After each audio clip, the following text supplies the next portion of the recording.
नमस्कार, मेरा नाम है विकास और इस वक्त मैं बहादुरगढ़ में मौजूद हूँ। बहादुरगढ़ में रविवार शाम को इनेलो के प्रदेश अध्यक्ष नफे सिंह राठी की सरेआम हत्या हुई थी।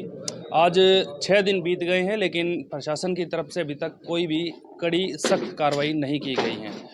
शोक व्यक्त करने के लिए लगातार हरियाणा की राजनीति से जुड़े तमाम पार्टियों के नेता कार्यकर्ता पहुंच रहे हैं और कुछ लोग यहां पर मेरे साथ मौजूद हैं, उनसे बातचीत करते हैं। सर, आपका शुभ नाम? मैं doctor Nafe Singh, Indian national Lokdal जिला रोहतक का प्रेसिडेंट हूँ। हमें जो ही पता लगा इस घटना के बारे में, हम उसी दिन शाम को भी हॉस्पिटल पहुँच गए थे। देखिए, भारतीय जनता पार्टी की जो सरकार है, मैं तो शरेआम कहता हूँ कि ये सरकार का बहुत बड़ा षड्यंत्र है। इस षड्यंत्र के तहत नफे सिंह राठी जैसे 2 बार के विधायक रहे हों, चेयरमैन रहे हों और इंडियन नेशनल लोकदल के फिलहाल प्रदेश के अध्यक्ष थे। हमें तो इतना दुख हुआ कि परिवार को क्षति हुई वो हुई, कभी पूर्ति नहीं हो सकती, लेकिन पार्टी को जो नुकसान हुआ उसकी भरपाई भी होना बहुत मुश्किल है। देखिए, आज 6ठा दिन है, भारतीय जनता पार्टी की सरकार क्या कर रही है? कोई ट्रेस नहीं, जिनके खिलाफ से FIR कटवा रखी है किसी की गिरफ्तारी नहीं, सरेआम धमकियां मिल रही हैं। कल भी हमने पता किया था कि रोहतक से जो राज्यसभा के सांसद हैं और भारतीय जनता पार्टी के जिला के अध्यक्ष, उनके दोनों के बैठे बैठे भी जो है आरोपी जो है वो फोन पे बार बार धमकियां दे रहे हैं और प्रशासन कोई कार्रवाई नहीं कर रहा। जुल्म हो गया, ये तानाशाही तो हमने तो कभी देखी नहीं। ऐसे चलता रहा है तो इस देश में मेरे ख्याल से तो मारकाट मच जाएगी। बच्चों को धमकियां मिल रही हैं, राठी साहब को धमकियां मिली, राठी साहब अभय सिंह से मिले, अभय सिंह ने SP झज्जर को फ़ोन लगाया, राठी साहब को भेजा। राठी साहब ने कहा कि मेरी जान को खतरा है, कुछ शरारती तत्वों पे मुझे शक है, मुझे सिक्योरिटी दी जाए। राठी साहब को सिक्योरिटी देने की बजाय उनकी पर्सनल जो सिक्योरिटी जो असल हथियार थे, उनके लाइसेंस और हथियार भी जमा करवा लिए। इससे सिद्ध होता है कि भारतीय जनता पार्टी के द्वारा रचा गया ये बहुत बड़ा षड्यंत्र है और उसको ये हत्या के अंदर जो है भारतीय जनता पार्टी के किसी नेता का संलिप्त होना 100% मिलेगा। लेकिन हम तो एक बात कहते हैं, अभय सिंह ने उस दिन भी कहा था संस्कार वाले दिन, अब सरकार को हम 7 दिन का टाइम देते हैं, 6 दिन है आज, 1 दिन और कल का है। अगर भारतीय जनता पार्टी की सरकार ने SP झज्जर और उसके साथ कोई SIS है जो सिक्योरिटी का जिम्मेवार होता है, जिसकी जिम्मेवारी होती है सिक्योरिटी देने के लिए, राठी साहब गए हैं, SIS की जिम्मेवारी बनती है, उसने रिपोर्ट देनी होती है गृह मंत्रालय को, DGP CID को, उसने कोई कार्रवाई नहीं करी। मैं तो कहता हूँ SIS झज्जर, SP झज्जर, इनके खिलाफ भी कार्रवाई की जाए सख्त से सख्त, नहीं तो ये यहाँ पे रोहतक, सोनीपत, झज्जर इस हरियाणा में जंगल राज करेंगे। सरेआम लूट, डकैती, बलात्कार सरेआम होने लग रहे हैं, लेकिन सरकार कोई संज्ञान नहीं ले रही। ऐसे चलता रहा तो ये हिंदुस्तान नहीं का तो मैं कह नहीं सकता, लेकिन ये हरियाणा जो भाईचारे का प्रतीक था, शांति प्रिय था, कोई जातिवादी का घोल नहीं था, यहाँ पे सब मिलके सुबह शाम इकट्ठे बैठते थे, इन्होंने ऐसा हाल कर दिया, भाई भाई का दुश्मन और सरेआम। अब देखिए, सरेआम 5 बजे गोलियों से छलनी किया जाता है, किसको किया जाता है? इतने बड़े चौधरी नफे सिंह राठी का कद, आम आदमी की हिम्मत थोड़ी उनकी तरफ देखने के लिए, इसी से तो सारी चीजों का शक होता है। आपको लगता है कि ये मतलब हादसा हुआ उसके बाद तुरंत प्रभाव से जो SP हैं या जो भी जुड़े लोग हैं जिनसे नफे सिंह राठी मिले थे, सुरक्षा की गुहार लगाई थी, उनको तुरंत प्रभाव से सस्पेंड कर देना चाहिए था? मैं तो कहता हूँ सबसे पहला काम झज्जर SP का था, उसको तुरंत सस्पेंड कर देना चाहिए था। सरकार को अगर कहीं साफ सुथरी नीयत होती तो। SP झज्जर तो शुरू से ही संलिप्त है, जब राठी साहब ने सुरक्षा मांगी क्यों नहीं दी? जब बाय नेम बता रहे हैं कि मेरे को इन आदमियों से खतरा हो सकता है, मुझे खतरा है। SP का काम क्या है? जिले का जो पदाधिकारी होता है, जिम्मेवार होता है, SP का पद सुप्रिटेंडेंट ऑफ पुलिस है, उसकी जिम्मेवारी बनती है जनता की सिक्योरिटी देना। SP कहाँ सिक्योरिटी देगा भैया मेरे, जब प्रदेश का मुख्यमंत्री कहता है कि मैं आम आदमी को सुरक्षा नहीं दे सकता। देखिए, नेता तो बहुत होते हैं, लेकिन एक चीज होती है प्रशासनिक पकड़, जो सबसे अहम चीज़ होती है।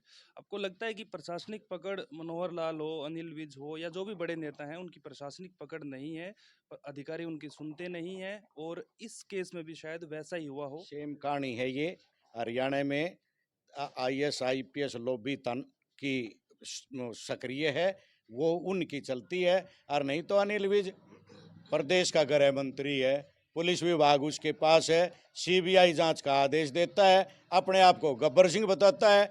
एक जो मर्डर करने वाले हैं, 6ठा दिन हो गया, आज तक उनको ट्रेस करके गिरफ्तार नहीं करवा पाता। सबसे लूज पॉइंट और सबसे संदेह का शक तो भारतीय जनता पार्टी पे इसलिए होता है। और हम तो कहते हैं एक दिन का और समय है, और नहीं तो हम अपनी रणनीति जो इंडियन नेशनल लोकदल चौधरी अभय सिंह के इंतजार में बैठे हैं, कब क्या आदेश दें। सबसे पहले हम तो 7-8 दिन का इनका समय जो दिया उसके प्रतीक्षा कर रहे हैं, नहीं तो हम सबसे पहला घेराव तो अब भाई साहब के आदेश के एसपी झज्जर का करेंगे। चलिए, आप क्या कहेंगे इस मामले में जो हुआ, इसको लेकर कुछ? ये तो गलत हुआ, जो भी हुआ है गलत हुआ है, नहीं होना चाहिए। नहीं होना चाहिए था ये। आप बताएंगे कुछ? और कोई बोलना चाहे तो? कांग्रेस की तरफ से, क्योंकि इनेलो की तरफ से तो इकलौते विधायक हैं अभय सिंह चौटाला, और 2 दिन तक वो इस परिवार के साथ थे, यहीं थे जब तक प्रशासन की तरफ से, हाँ, लेकिन उनकी अनुपस्थिति में सेशन के अंदर कांग्रेस ने भरपूर साथ दिया। भूपेंद्र सिंह हुड्डा हो या कांग्रेस के तमाम विधायक हो, सब ने आवाज़ उठाई और इसको राजनीतिक हत्या बताया। तो अब आगे जो आप लोग निर्णय लेंगे, आपको लगता है कि भाई कांग्रेस का साथ भी इसमें मिलना चाहिए या कांग्रेस साथ देगी? जो 7 दिन का टाइम एसपी ने मांगा था और आप लोगों की तरफ से, अभय सिंह की तरफ से भी 7 दिन का टाइम दिया गया था, तो साथ मिलकर चलेंगे, आगे दबाव बनाएंगे? देखिए, ऐसे जब कांड हो जाते हैं ना, तो उसमें राजनीति नहीं होती। पार्टीबाजी खत्म करके सबको एक मंच पे आके और ऐसे कांड के लिए आतंकवादी ये जो जिम्मेवार हैं, इसके दोषी हैं, इनकी गिरफ्तारी कराने के लिए, पुलिस प्रशासन पे दबाव डलवाने के लिए, सरकार के ऊपर दबाव डलवाने के लिए, मैं तो कहता हूँ सरकार के जो मंत्री हैं और विधायक और जो चेयरमैन हैं, अगर नैतिकता कहीं उनमें है तो उन्होंने भी इसमें साथ दे के और चौधरी नफे सिंह राठी के जो हत्यारे हैं उनको गिरफ्तारी करवाने के लिए मदद करनी चाहिए, फील्ड में आना चाहिए, ग्राउंड पे आके मदद करनी चाहिए। आज इंडियन नेशनल लोकदल के प्रदेश अध्यक्ष के साथ कांड हुआ है। प्रदेश का अध्यक्ष किसी भी पार्टी का हो, वो बहुत बड़ा ओहदा होता है, और चौधरी नफे सिंह राठी प्रदेश अध्यक्ष के अलावा 2 बार के विधायक भी रहे हैं, चेयरमैन भी रहे हैं। नफे सिंह राठी का बहुत ऊंचा कद रहा है। नफे सिंह राठी पूर्व विधायकों के प्रधान भी रहे हैं, कुश्ती संघ के अध्यक्ष भी रहे हैं। उनके ऊपर जब ऐसा सरेआम 5 बजे कातिलाना हमला होता है, तो ये दूसरे दल नहीं है, इसमें दलों की बात नहीं है। सभी दलों में अगर कहीं भी नैतिकता है तो उन्होंने दल को छोड़ के भाईचारे में आगे आके इस मैटर पे मदद करनी चाहिए। नहीं तो वो हत्यारे किसी के थोड़ी होते हैं, वो किसी के भी नहीं होते। आज हमारे प्रदेश के अध्यक्ष पे अटैक है, ओके, हत्या की गई है, कल उनके भी ऊपर कर देंगे। सीबीआई की मांग तो मान ली थी, कोई अपडेट है आप लोगों के पास? 6 दिन हो गए, जब हम लोग नेताओं से पूछते हैं, धनखड़ साहब आए थे, उनसे पूछा तो एक बात कह के टाल दिया जाता है, इग्नोर कर दिया जाता है कि ये जांच का विषय, जांच चल रही है, ये अंदरूनी मामला है। क्या सिर्फ अंदरूनी मामला से काम चल जाएगा? ये कोई अंदरूनी मामला नहीं। हम अभय सिंह की इंतजार कर रहे हैं, 7 दिन का उन्होंने समय दिया है। 7 दिन के अंदर हम देखते हैं एसपी झज्जर क्या करता है। नहीं तो हम वो सीबीआई अपना काम करती रहेगी और हम अपना काम करेंगे, फैसला लेंगे, हाईकमान जो आदेश देगा और सख्त से सख्त फैसला लेंगे। हम जो उस दिन यहाँ पे सिविल हॉस्पिटल के सामने जो बैठे थे 6-7 घंटे के लिए, उस दिन भी हम गलत थे, क्योंकि हमने वहाँ जो ही बहादुरगढ़ में एंट्री का पॉइंट होता है, वो हमने वहाँ बैठ के रोहतक दिल्ली रोड को बंद करना चाहिए था, ताकि 1 घंटे में प्रशासन की आँख खुलते। सारा दिन बैठे रहे। डीसी एसपी शाम को 5 बजे आए हैं। एक गांव में साधारण घटना घट जाए, गांव के आदमी रोड पे बैठ जाए, तब एडीसी एसपी डीएसपी की लाइन लग जाती है गांव के अंदर। इतना बड़ा कांड हो रहा है, सरेआम गोलियों से एक नेता को भून दिया गया और प्रशासन को जो नहीं रंग रही।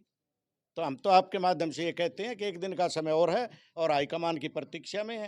अब ये 4-5 पुलिस के जवान यहाँ घर के बाहर तैनात किए गए हैं, क्या आपको लगता है कि अगर ये सब चीज़ें पहले कर देती या मजबूरी में इनको खड़ा किया है कि भाई विपक्ष या इनेलो कांग्रेस की तरफ से दबाव ना डाले जाए कि आपने तो अभी तक बार बार कहने के बावजूद सुरक्षा नहीं दी है? देखिए, ये भारतीय जनता पार्टी की सरकार है, ये अपने आप में कुछ भी गदर उतरवा सकती है, भाईचारा तो खत्म करवा दिया। अब देखो, सिटिंग सांसद राज्यसभा का मेंबर बैठा है, उसके सामने सामने धमकी के फोन आते हैं। सांसद जो है एसपी जज्जर को फोन लगा के कहते हैं, शायद 1 घंटा पहले या 1 घंटा बाद सत्ताधारी पार्टी का जिले का अध्यक्ष वो बैठा होता है, उसके सामने फिर धमकी भरे फोन आते हैं और अपशब्द बोलते हैं, और वो फिर शायद एसपी जज्जर को फिर फोन लगाते हैं। क्या तानाशाही है, क्या मनमानी है, गुंडाराज, और क्या कहोगे आप। हमारे पार्टियों में ना एक सेल बनी हुई है, एससी सेल, बीसी सेल, महिला सेल, 16-17 सेल जैसे हमारी पार्टी में भारतीय जनता पार्टी ने ये गुंडों की, बदमाशों की, लूट करने, डकैती मारने, हत्या करने वालों की एक सेल बना दी, इनका एक संगठन बना दिया और प्रदेश में छोड़ दिया। अब जाओ और प्रदेश के अंदर भाईचारा खत्म करो, और जो अपने सम्मान से, इज्जत से जो जी रहा है उसको जीने ना दो। इनेलो को तो देखिए नुकसान होगा ही होगा, इसकी भरपाई कोई नहीं कर सकता। क्या लगता है कि अब थोड़े महीनों बाद चुनाव होने हरियाणा में, तो बीजेपी को इसका खामियाजा भुगतना पड़ेगा? कानून व्यवस्था, सिर्फ इस एक केस की बात नहीं कर रहा मैं, बहुत से पिछले सालों में ऐसे केस हुए हैं, तो कानून व्यवस्था का मुद्दा अहम मुद्दा रहेगा आने वाले चुनावों में। देखिए, ये हरियाणा की जनता की तो मैं कह सकता हूँ कि भारतीय जनता पार्टी को आने वाले लोकसभा और विधानसभा में 100% सबक सिखाएंगे, इसमें कोई दो राय नहीं है। आम आदमी घर से बाहर निकल गया, एक आम आदमी थैला लेके 500-1000 रुपये लेके शहर में चला गया छोटा मोटा सामान खरीदने के लिए, घर वालों को ये भी भरोसा नहीं है कि शाम तक कुशल राजी खुशी अपने घर में भी आ जाएगा। ऐसा तानाशाह और ऐसे ही सरकार हो रही है। हाँ, मेरा जो क्षेत्र है, मैं आदमपुर से ताल्लुक़ रखता हूँ, वहाँ भी महिलाएं बुजुर्ग पेंशन लेकर गांव से जैसे पैदल आते हैं, तो उनसे पेंशन छीन ली जाती है, गले में कुछ हो वो निकाल लिया जाता है। किसान बेटी की शादी के लिए 5 लाख रुपए बैंक से निकलवा कर आता है, लेकिन जैसे ही बाहर निकलता है उसे छीन कर भाग जाते हैं। ये चीज़ें वो क्राइम है जो गिनती में नहीं आता है। ये जो क्राइम करने वाले हैं ना, ये किसी जाति विशेष के नहीं है, ये तो क्रिमिनल है। आपने आदमपुर की घटना बताई, हम यहाँ पीछे 1 महीना भी नहीं हुआ होगा, सांपले में एक मशहूर है मिठाई वाला सीताराम हलवाई, सरेआम शटर में गोली मार के और धमकी भरे लेटर डाल के जाते। गोहाना में भी वो जो गोहाना में मातूराम, जो हरियाणा के अंदर मशहूर हलवाई की दुकान है, जिसकी जलेबी मशहूर है, उसके यहाँ सरेआम जाके जो गोली मारते हैं। तो यहाँ का कितने उदाहरण देख लो, कोई हल्का, कोई जिला, कोई आम आदमी, कोई व्यापारी, कोई महिला, कोई युवा, कोई सुरक्षित नहीं है। शुक्रिया। तो ये नफे सिंह जी थे, रोहतक से जिला अध्यक्ष हैं इनेलो के, और इस परिवार से जो भी जुड़े हैं, चाहे वो किसी भी पार्टी से ताल्लुक़ रखते हो, सब लोग यहीं मौजूद है। छठा दिन है और इन्होंने साफ कहा है कि 7 दिन का समय एसपी ने मांगा था, 7 दिन का समय अभय चौटाला ने प्रशासन को, सरकार को दिया था। 7 दिन हो जाने के बाद जो भी सरकार की तरफ से या एसपी की तरफ से, सीबीआई की तरफ से रिपोर्ट दी जाएगी, अगर उससे हम संतुष्ट नहीं होंगे और जो कार्रवाई से संतुष्ट नहीं होंगे, तो फिर कड़ी रणनीति बनाई जाएगी और सरकार के खिलाफ मोर्चा खोला जाएगा। बहादुरगढ़ से मैं विकास बिश्नोई, और कैमरे के पीछे है मेरे साथी अक्षय। नमस्कार।